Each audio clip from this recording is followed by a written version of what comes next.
Bonjour à toutes et tous et bienvenue au 1345 Live, le rendez-vous hebdomadaire proposé par la FSPF. Alors au programme cette semaine, la mise en place du dispositif de contrôle de la prescription des médicaments onéreux à l'officine, les mesures de la convention qui rentrent en vigueur le 7 novembre et l'évolution du fameux dossier d'ASRI. Nous répondrons également à quelques-unes de vos questions à la fin du live, mais sans plus attendre, les questions d'actu.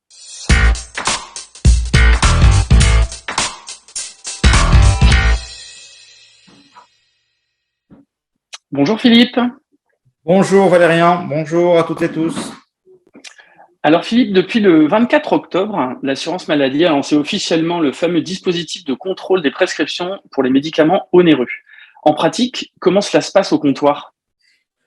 Alors, d'abord, replacer les choses dans le contexte, ça fait partie de la convention qui a été signée au mois de mars, hein, et donc on l'applique donc à partir de maintenant, à partir de l'automne. On a eu beaucoup de discussions avec l'assurance maladie, les associations de patients, les médecins, pour arriver à un compromis le temps que la prescription numérique, vous savez, cette fameuse e-prescription, se mette en place.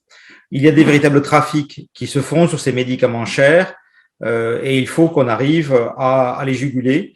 C'est une partie de notre responsabilité, même si évidemment on ne peut pas aller au-delà de certaines choses, puisque nous sommes parfois nous ne sommes pas en capacité de savoir réellement si la prescription est juste ou fausse. Donc concrètement, ça concerne les médicaments de plus de 300 € de prix public. Donc nous avons demandé aux éditeurs de logiciels de mettre une alerte pour que on sache à partir de quand, si jamais on a une ordonnance qui comprend un de ces médicaments, on ne le sait pas toujours, même si la plupart du temps on le sait, mais voilà, donc il y aura une alerte sur les softs qui sera mise quand une ordonnance contient ce produit. À partir de là, il faut que vous écriviez que vous avez fait le contrôle et que donc vous avez vérifié l'ordonnance, que vous avez un doute ou sinon que vous l'arrêtiez. Donc c'est une mention que le pharmacien doit mettre sur l'ordonnance. Ça c'est le dispositif. En réalité, ça concerne uniquement les cas où vous voyez le patient pour la première fois. Donc, si vous connaissez le patient, si vous l'avez dans l'ordinateur, dans la base, dans votre historique, que vous le connaissez, ça ne concerne pas ces cas-là. Il faut aussi, si jamais vous connaissez le médecin, qu'il est dans votre base de données, ça ne concerne pas non plus ces cas-là. Ça concerne un patient inconnu avec un médecin inconnu. À partir de là, vous avez une procédure de contrôle, une checklist qui vous a été communiquée à réaliser. Et quand vous réalisez, une fois que vous avez réalisé cette checklist, vous mettez vérifier, doute ou avec un arbre décisionnel qu'on vous a envoyé, vous envoyez ensuite à l'assurance maladie le document, soit vérifié, soit avec un doute. Et sinon, vous arrêtez celles qui ne le sont pas. Donc, évidemment, ça ne va pas lever 100% des cas, mais ça va nous permettre de justifier que nous avons effectivement fait notre travail de vérification. Et c'est finalement le principal.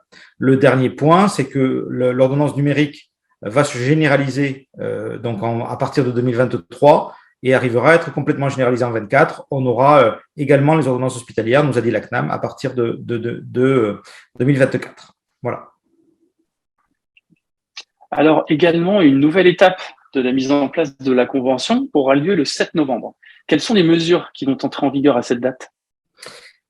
Alors, donc, à partir du 7 novembre, donc c'est un peu de la même manière, c'est un peu le pendant.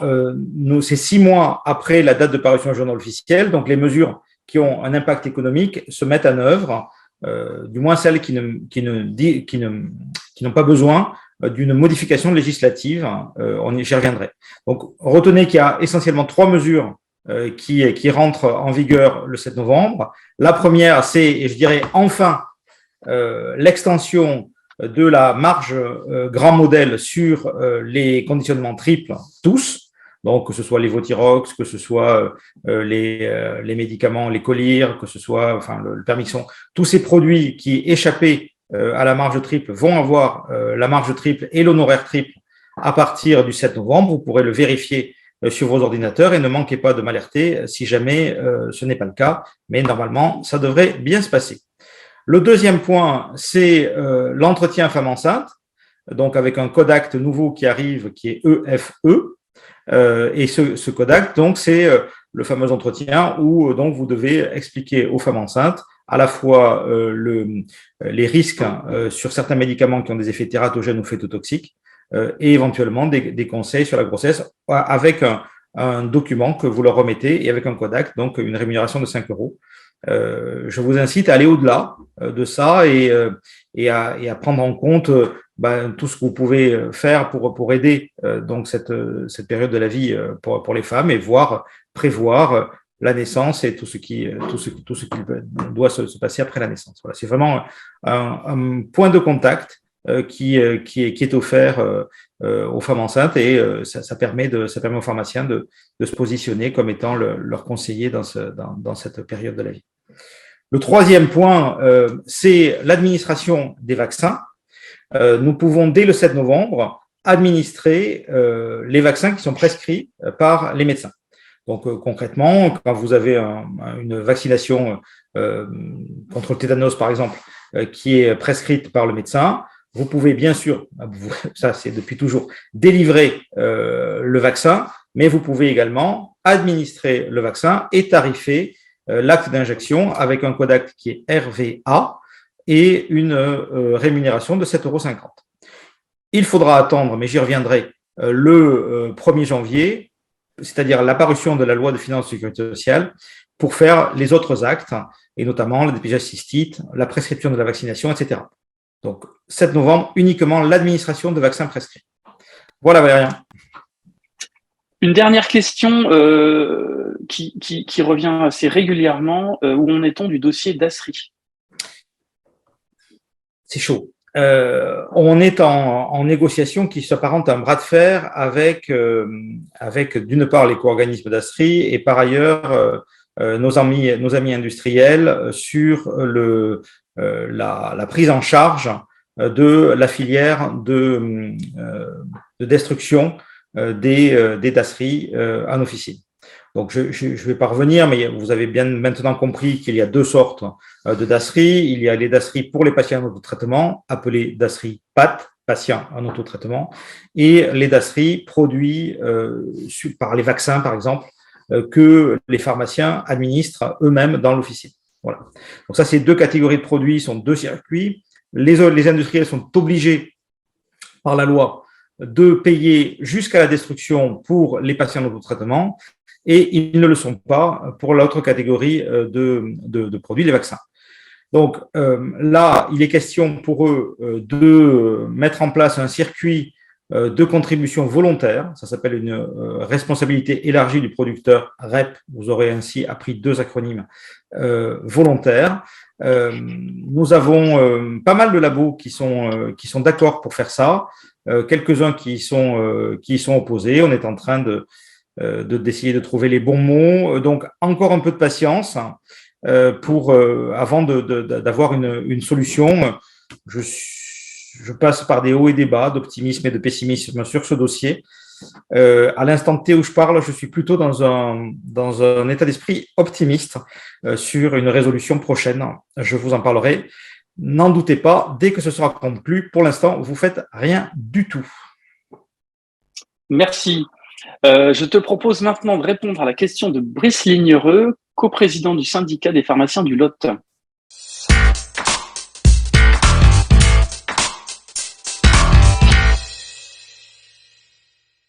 Bonjour, je suis Brice Lignereux, coprésident du syndicat des pharmaciens du Lot.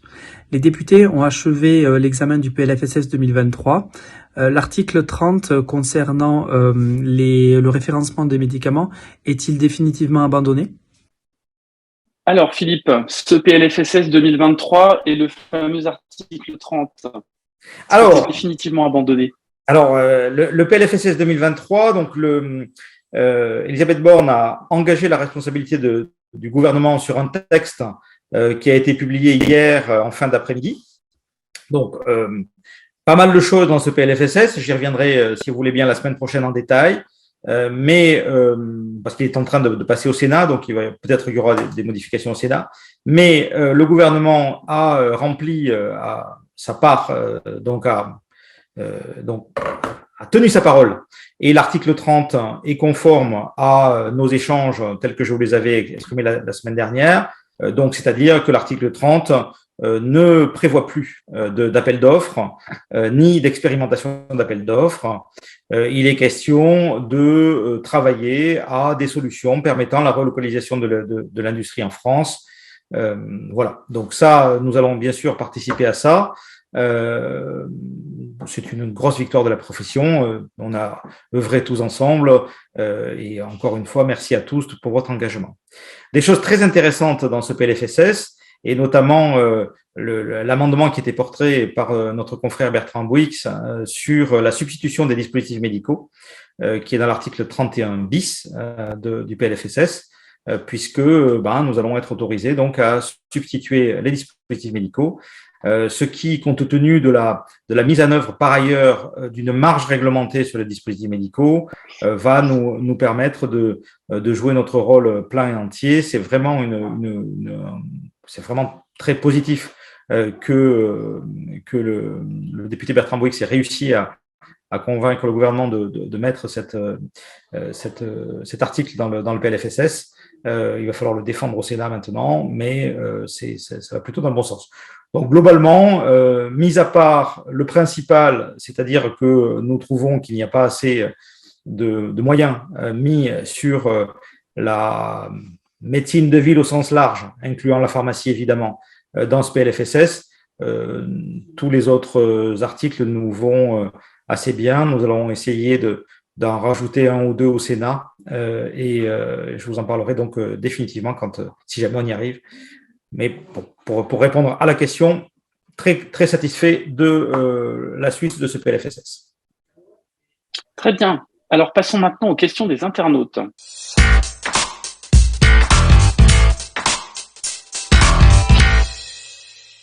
Alors, on a une question d'Anthony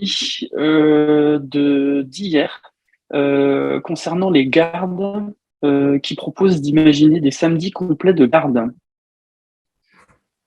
Alors ça existe dans certains tours de garde. En fait, l'organisation de la garde pharmaceutique est laissée à la libre appréciation donc des syndicats départementaux et qui organisent ça tour de garde par tour de garde. Donc la règle, si on veut, c'est que c'est l'entente entre les confrères du territoire pour organiser au mieux la permanence des soins pharmaceutiques au bénéfice de la population, en tenant compte des contraintes du territoire et des contraintes particulières de chaque officier.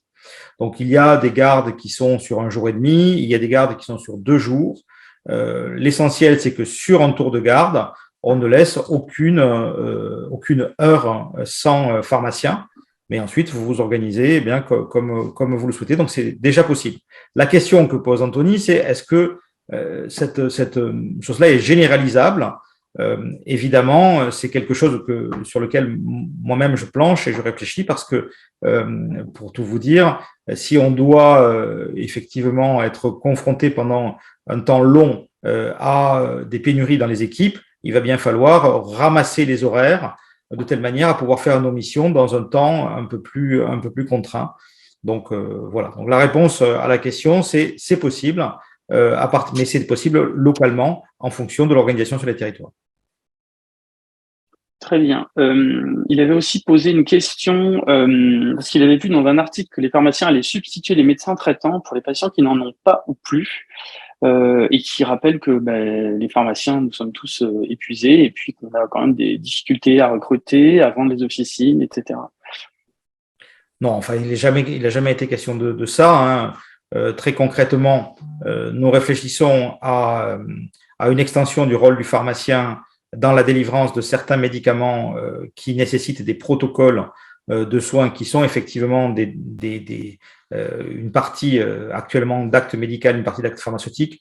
On parle essentiellement de sujets sur infectieux, que ce soit angine, que ce soit cystite.